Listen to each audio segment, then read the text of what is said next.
এখানে তো 300 টাকার খাবারও আছে, কেন আপনি 130 টাকার খাবারের কথা বলতেছেন? ওইটা খাওয়ার সমর্থ নাই, তাই 130 টাকা দাম। আচ্ছা, আপনি কি আজকে দুপুরে খাইছেন কিনা? বাসায় যাওয়া পরে নাই, খাবো ইনকাম হয় নাই, বাসায় যাইতে পারি না দুপুরে। রাস্তায় কিছু খাইতে লইলো, ছেলে মেয়ের কথা মনে মনে হয়, তাই বাসায় যাই আগে ডাইল ভাত যা খাবার খাই। এই মতিঝিলের সব থেকে সেরা যে বিরিয়ানিটা আছে, ফিলিস্তিন বিরিয়ানি, ওই বিরিয়ানিটা আপনাকে খাওয়াইতে চাই, আপনি কি খাবেন কিনা? খাওয়াইতে চাইলে খাবো, একজনে খাওয়াইতে চাইলে খাওয়া লাভ, আর এমনি যদি প্যাকেট দিয়া দেয় তাহলে বাসায় নিয়ে যায়। আচ্ছা, আপনি মেনলি হচ্ছে আপনার যে ছেলে মেয়ে আছে তাদের কথা চিন্তা করে আসলে বাইরে খান না। তা আপনি আসেন, আপনাকে হচ্ছে আপনার এই যে বাচ্চা আছে তাদের জন্য একটা খাবার দিয়ে দেবো, ঠিক আছে? কয়জন আপনার বাচ্চা? এক ছেলে এক মেয়ে। একটা ছেলে একটা মেয়ে। আপনার যদি একটা ছেলে একটা মেয়ে, কি খাবেন? আপনার জন্য আরো 2টা খাবার দিয়ে দেবো, ঠিক আছে? আসেন মামা, আমরা চলে আসছি কোথায়? ফিলিস্তিন বিরিয়ানিতে।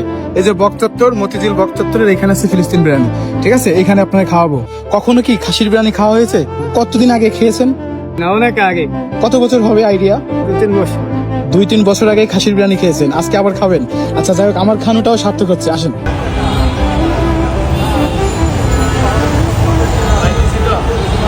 কোনটা খাবেন একটু দেখান। হ্যাঁ, 200 টাকা নাকি 130 টাকার?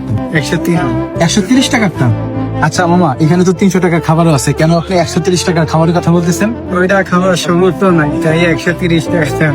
আচ্ছা, তাহলে শোনেন, আমি আপনাকে সে এমনি জিজ্ঞেস করলাম, আপনাকে স্পেশাল যে 300 টাকাটা আছে এই ফিলিস্তিন বিরিয়ানিটাই খাওয়াবো, ঠিক আছে?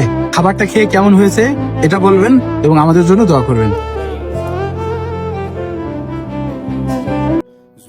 এই জন্যই বলে বাবারা মহান। একটা সংসার পরিচালনার জন্য তাদের কত কষ্ট, কত ত্যাগের বিনিময়ে যে একটা পরিবার তার